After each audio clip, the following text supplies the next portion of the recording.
Right, hello. It's 2006 Nissan Frontier. I was on a road trip and noticed coolant dripping from the passenger side floor. Basically it was coming out right underneath the glove box. So I put a bunch of paper under there, tried to soak it up. Basically it means coolant's leaking from the heater core.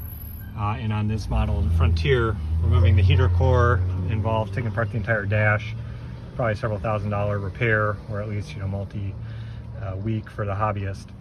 So anyways, I was able to finish the road trip. I bought a product called K-Seal, and that was good for about 500 miles.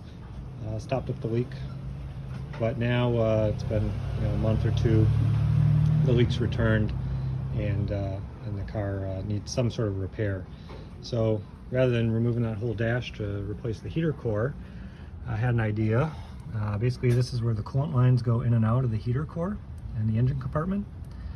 And what I'm going to try to do is just remove those, and then I'm going to replace them with this U-shaped copper fitting that I found online.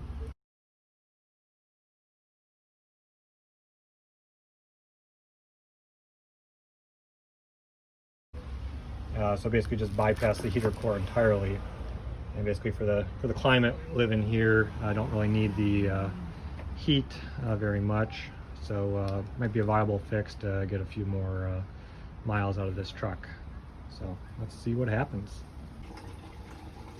So to try to minimize some mess when I do remove those hoses, I'm going to drain the radiator coolant.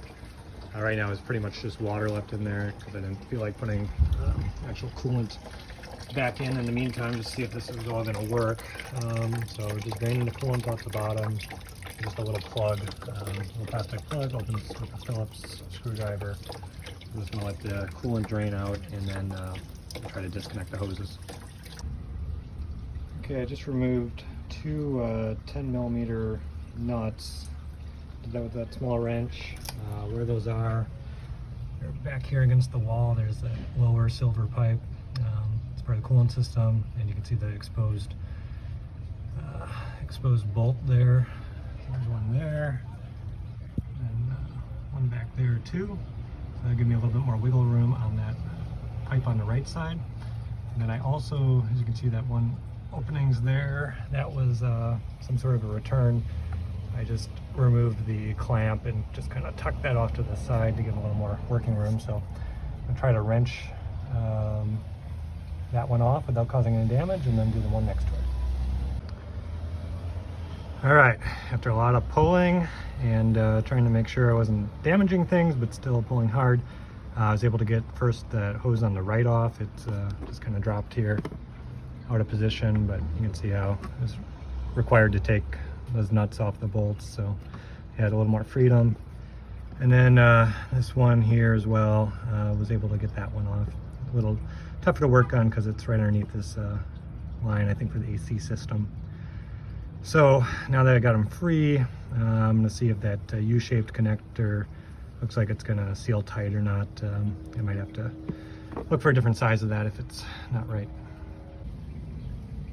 So I got the copper U in there. Uses the original clamps. The U did slide in a little bit easier than what I would have liked. So maybe those flared ends are still going to be a little loose. So as far as I can tell, I mean, it's not like it's just pulling apart, but I think I'm going to have to put some new water. I think I'll just use water in the system and kind of give it a test to see if it's going to leak under pressure or not. But at least at this point, it seems like maybe a way to avoid having to do a complete heater core replacement and fix a coolant leak at the same time. So I'll let you know how it turns out. I got everything reassembled now. Put that little hose back on there. You can see I put two pipe clamps on in addition to the two clamps that were there originally. Just a little extra insurance there.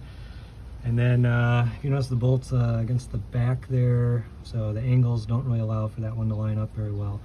But I was able to get the nut partially on this side, so I think at least for checking it out, you can see.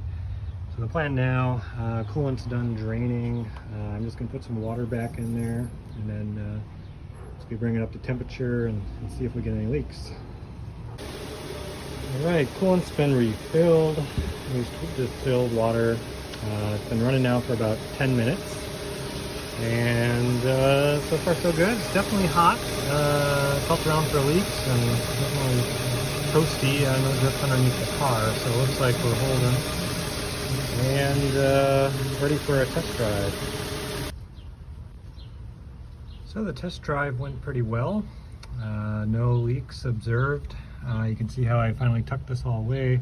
Just put some foil tape over the heater core inlets and outlet, and then tuck that copper U underneath there.